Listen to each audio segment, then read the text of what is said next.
হযরত ওমর রাদিয়াল্লাহু তাআলা আনহু, ইসলাম কারে কয় বাবা, ইসলাম কাকে বলে? রোমক সম্রাট তার গোয়েন্দা বিভাগের লোক পাঠায় দিয়েছে, দেখো তো যেভাবে ইসলাম এক একটা দেশ দখল করতেছে, তার আদর্শ দিয়ে না জানি রোমও কবে চলে যায়। আমিরুল মুমিনিন কেমন, সিংহাসন কেমন, দেখে আসো। রোমের বাদশা, রোমের গোয়েন্দা বিভাগ আসলো, মদিনায় ঢুকে সাহাবীদের জিজ্ঞেস করছেন, আইনা মালিকুকুম, তোমাদের বাদশা কই? তারা বললো যে আমাদের জন্য কোনো বাদশা হয় না, বাল্লা না আমির, আমাদের জন্য একজন আমির হয়। আচ্ছা হলো আমির, সেই আমির কই? কয় যে কোথায় তা জানি না, তবে শুনেছি ওনার উট হারায় গেছে, উট তালাশ করতে গেছে। আশ্চর্য কথা, আমিরুল মুমিনিন অর্ধেকটা পৃথিবীর প্রেসিডেন্ট, উট হারায় গেছে তালাশ করতে গেছে নিজে। কোন দিকে গেছে? শুনছি এই দিকে গেছে। গোয়েন্দা বিভাগের প্রধান সেই দিকে গেল, যাইয়া দেখতে পেল সাথে একটা লোক গেছিল, যাই দেখে একটা উট গাছে বাঁধা, আর গাছের তলে একটা লম্বা মানুষ শোয়া। যখন শুয়েছিল তখন হয়তো গাছের ছায়াটা ছিল, বেলা গড়ে গেছে, গাছের ছায়া সরে গেছে, রোদের মধ্যে হাত মাথার তলে দিয়া শোয়া, উট বান্ধা, আর কপালের ঘামে মাথার নিচের বালি ভেজা।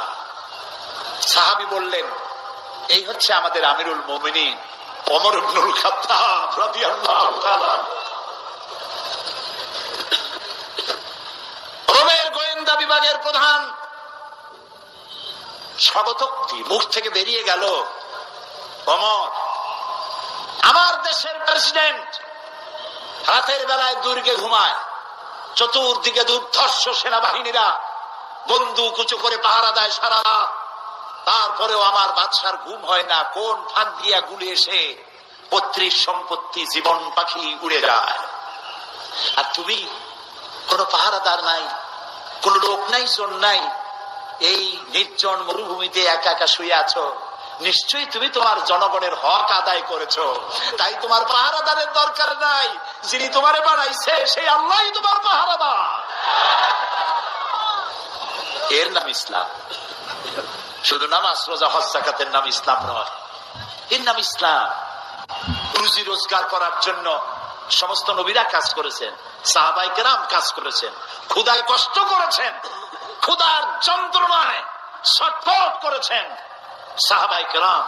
নবী করিম সাল্লাল্লাহু আলাইহি ওয়াসাল্লাম দুয়ারে দুয়ারে খাবার পৌঁছাইছেন, নিজে কষ্ট করেছেন। প্রিয় ভাই সব, হযরত ওমর রাদিয়াল্লাহু তাআলা আনহু মসজিদ নববীর ভিতরে বসে দেখলেন জোহরের সময় কয়েকটা লোক বসা, আসরেও তারা, মাগরিবেও তারা, এশায়ও তারা, পরের দিন ফজরেও তারা। জিজ্ঞেস করলেন, এই বেটারা তোমরা কারা?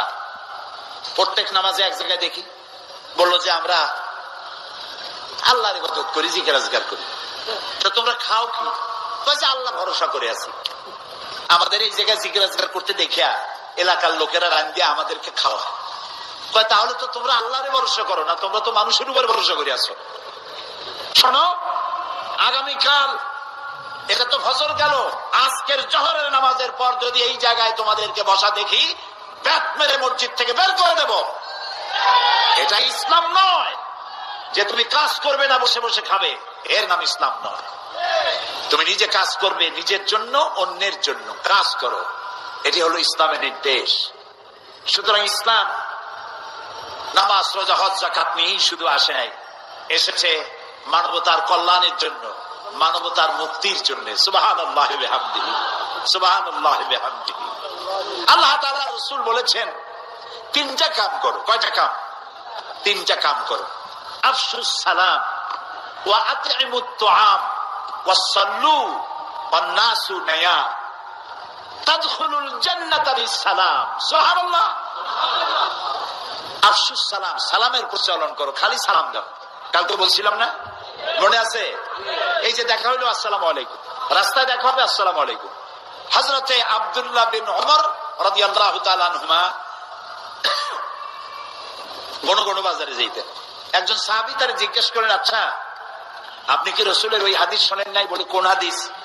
যে রাসূলুল্লাহ বলেছেন সব থেকে উৎকৃষ্ট জায়গা কোনটা? বলেন। নিকৃষ্ট জায়গা বাজার। এই হাদিস জানেন না? বলে হ্যাঁ জানি। তোমার বাজারে আসেন কেন? আমি গণ গণ বাজারে আসি, ওই হাদিস আমি জানি, কিন্তু আমি আসি অন্য কারণে। এখানে বেশি মানুষের সাথে দেখা হয় আর গণ গণ সালাম দেই, আমার সওয়াব হয় বেশি। আহারে মুসলমান, একজন আর একজনের সাথে দেখা হবে, আসসালামু আলাইকুম ওয়া রাহমাতুল্লাহ, বিনা পয়সায় দোয়া। আর একজন কবি ওয়ালাইকুম আসসালাম ওয়া রাহমাতুল্লাহি ওয়া বারাকাতুহু ওয়া মাগফিরাতুহু ওয়া রিদওয়ানুহু ওয়া জান্নাতুহু। সুবহানাল্লাহ। যত বেশি শব্দ প্রয়োগ করবেন ততই 10-10 করে নেকি হইতে থাকবে। এরপরে হাত মিলাবেন। অনেকে হাত খালি ছোঁয় আঙ্গুলের মাথা, কেউ একটু দেয়, কেউ সবটা দেয়, কেউ সবটা দিয়ে ধরিয়া এরকম ঝাঁকায়। ওর চিন্তা যত ঝাঁকি তত নেকি। এটা একটা বাজে কথা। প্রিয় ভাই সব, রাসূলুল্লাহ বলছেন সালাম দাও, বেশি করে সালাম দাও। ওয়া আত'ইমুত তাআম, আর মানুষকে খাইতে দাও। জাহান্নামে যারা যাবে কারণ হবে দুইটা, অনেক কারণের মতো কারণ হবে কয়টা? দুইটা। ইয়াতাসাআলুনা আনিল মুজরিমিন মা সালাকাকুম ফি সাকার ক্বালু লাম নাকু মিনাল মুসাল্লিন ওয়া লাম নাকু নুত'ইমুল মিসকিন। জাহান্নামীদেরকে প্রশ্ন করা হবে, জাহান্নামে আসছে কেন? বলবে দুইটা কারণে, আমরা নামাজ পড়ি নাই আর এতিম মিসকিনকে খাইতে দেই নাই। নাউজুবিল্লাহ, বলেন নাউজুবিল্লাহ। এতিম মিসকিনকে খেতে দিবেন, মেহমানদের দাওয়াত দিবেন, বেশি করে খাওয়াবেন। শুধু নিজেই অন্যের বাড়িতে গিয়ে খাবেন না, মানুষকেও দাওয়াত দিয়ে খাওয়াবেন। তাহলে মহব্বত বাড়বে। কি বাড়বে? মহব্বত বাড়বে। আর একটা কি? ওয়াসাল্লু ওয়ান নাসু নিয়াম, আর নামাজ পড়তে দাঁড়াও ওই সময় যখন মানুষেরা সব ঘুমাইয়া যায়। কোন সময়? রাতে। রাতের কোন অংশে? অর্ধে, এরপরে অথবা তৃতীয় অংশে। এই সময় নামাজটা কেন? কারণ আল্লাহর কাছে, মানুষের কাছে, সব মুমিনের কাছে সব থেকে প্রিয়তম কে? সবাইকে বলতে হবে কে? সুতরাং মানুষ যখন প্রেম করে, ভালোবাসা করার জন্য নোটিশ দেয় না, বিজ্ঞাপন ছাপায় না, রেডিও টেলিভিশনে বিজ্ঞাপন দেয় না। প্রেম করে কিভাবে? গোপনে।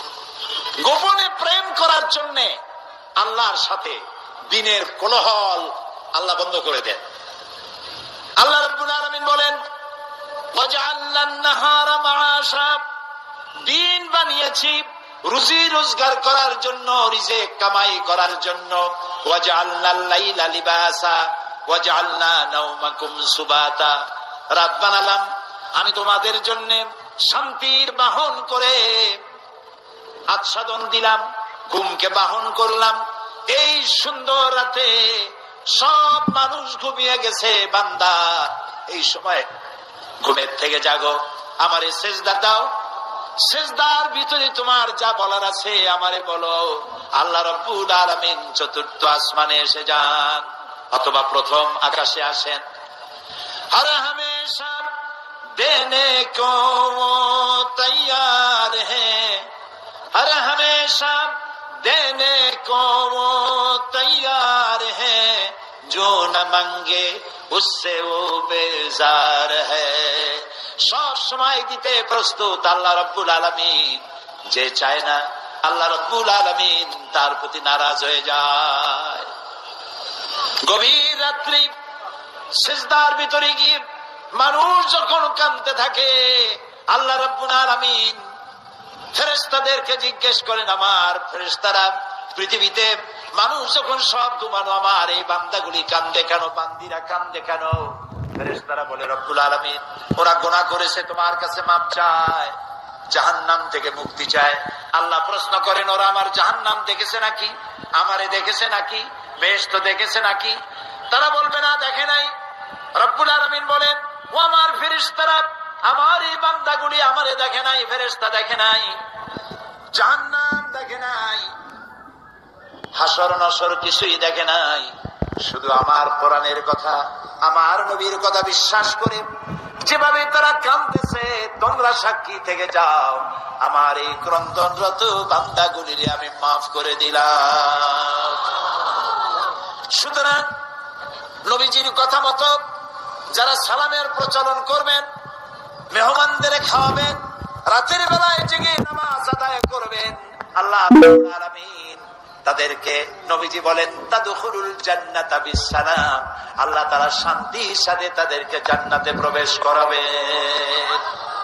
এই পৃথিবী হচ্ছে মানবতার কল্যাণের জন্য, মানব সভ্যতা বিকাশের জন্য, এই পৃথিবীকে সুন্দর করে সাজিয়ে গুছিয়ে রাখার জন্য আল্লাহ মুসলমানদেরকে দায়িত্ব দিয়েছেন। এটার নামই হচ্ছে ইসলাম। ইসলাম মানবতার কল্যাণ নিয়ে এসেছে, ভালোবাসা নিয়ে এসেছে, মহব্বত নিয়ে এসেছে। ক্ষমতায় যাইয়া মন্ত্রী হবেন, এমপি হবেন, খাওয়ার চোটে এক একজনের পেট 3টা তরমুজের সাইজ হয়ে যাবে, এই জন্য ক্ষমতায় যাওয়া নয়। কিছু লোক আছে হায় হায় ক্ষমতা পাইয়া এমন খাওয়া খাইছে, পেটটারে এত মোটা করছে, কোন রুমের মধ্যে ঢুকতে হলে হাত দিয়ে দরজা খোলার দরকার হয় না, পেটের ধাক্কায় দরজার কাম সারা। আছে না এমন? আছে। হযরত ওমর রাদিয়াল্লাহু তাআলা আনহু রাসূলের শিক্ষায় শিক্ষিত, কোরআনের শিক্ষায় শিক্ষিত আমিরুল মুমিনিন, রাতের বেলায় ঘুরছেন, প্রজা পুঞ্জরা খাইয়ে আছে না না খেয়ে আছে, ইসলাম কারে কয়? তিনি দেখতে পেলেন একটা বাড়ির ভিতরে একটা পুরুষ বারবার ঢোকে আর বের হয়, ঢোকে আর বের হয়। গভীর রাত, গিয়ে প্রশ্ন করলেন, ভাই মিয়া তুমি এই বাড়ির মধ্যে বারবার ঢোকে আর বাইরে হও কেন, তুমি কেডা? কয় যে পথিক আমি তো এই বাড়ির মালিক, তাই বারবার ভেতরে ঢোকার বাইরে হও কেন? বলছে পথিক সে চেনে নাই আমিরুল মুমিনিনকে। বলছে আমার মতো বিপদে জীবনে কেউ পড়ে না। বলে কিরকম? আমার ঘরে আমার বউ আসন্ন প্রসবা, এখনই বাচ্চা হবে, আমার ঘরে কোনো পুরুষ নাই, আমি ছাড়া জীবন বেরিয়ে যাচ্ছে, আমি কোনো সাহায্য করতে পারছি না। হযরত ওমর রাদিয়াল্লাহু তাআলা আনহু বলছেন অপেক্ষা করো, দেখি আমি তোমার কোনো সাহায্য করতে পারি কিনা। গোটা পৃথিবীর অর্ধেকটা পৃথিবীর প্রেসিডেন্ট খলিফাতুল মুসলিমিন আমিরুল মুমিনিন দৌড় দিলেন। কিছুক্ষণ পরে একটি মেয়ে লোক নিয়ে আসলেন, বাড়িওয়ালাকে বললেন এখানে দাঁড়াও, মেয়ে লোকটিকে ভিতরে ঢুকাই দিলেন। কিছুক্ষণ পরে সেই মেয়ে লোক এসে আমিরুল মুমিনিনকে ডেকে বললেন, আমিরুল মুমিনিন এই বাড়ির মালিককে বলেন আল্লাহ তাকে একটি পুত্র সন্তান দান করেছেন, পুত্রটিও সুস্থ, তার মাও সুস্থ। বাড়িওয়ালা তো আমিরুল মুমিনিন নাম শুনিয়া পায়ের তলা থেকে মাটি বসে গেছে। হযরত ওমর আমার জন্য কষ্ট করছে, দৌড়াইছে, কি আশ্চর্য, আমার তো বেয়াদবি হয়ে গেছে। তিনি করজোড়ে ক্ষমা চাইলেন, আমিরুল মুমিনিন আল্লাহ রাস্তায় আমারে মাফ করে দেন, আপনি আমারে কষ্ট দিছি, আমি আপনাকে কষ্ট দিয়েছি, আমাকে ক্ষমা করুন। আর এই যে মেয়ে লোকটারে নার্স নিয়ে আসছেন, সেবিকা, কিছু টাকা আপনি তাকে দিয়ে দেবেন, এই টাকাগুলো আপনি নেন। হযরত ওমর বলেন, ও আল্লাহর বান্দা আমার কাছে ক্ষমা চাইও না, আমার কাছে ক্ষমা চাওয়া উল্টা হবে, কারণ তুমি আমার এলাকার ভিতরে বসবাস করো, তোমার এই কষ্টের কথা তুমি জানাবার আগে আমি নিজেই জেনে যে খেদমত দিতে পারি নাই, এজন্য কিয়ামতের দিন ওমরকে আল্লাহর দরবারে তুমি আসামি বানাইও না। আর যে মেয়ে লোকটিকে টাকা দিতে চাও, ওই মেয়ে লোকটি কোন পেশাদার নার্স নয়, সেবিকা নয়, যেই মেয়ে লোকটি দিয়ে আমি তোমার স্ত্রীর খেদমত করালাম, ওই মেয়ে লোকটি আমার স্ত্রী। সুবহানাল্লাহ, এর নাম ইসলাম, এর নাম ইসলাম। শুধু নামাজ রোজা হজ যাকাতের জন্য নয়, নামাজ রোজা কম্পালসারি ডিউটি, দাড়ি রাখা মুসলমানের আলামত, মেসওয়াক করা, সুরমা লাগানো, লম্বা জামা গায়ে দেওয়া, এগুলি ইউনিফর্ম, কিন্তু মূল স্পিরিট, আসল জিনিসটা হারাই ফেলেছি, খোলস হারাই ফেলেছি, মূল জিনিস হারাইয়া খোলস ধরে আছি।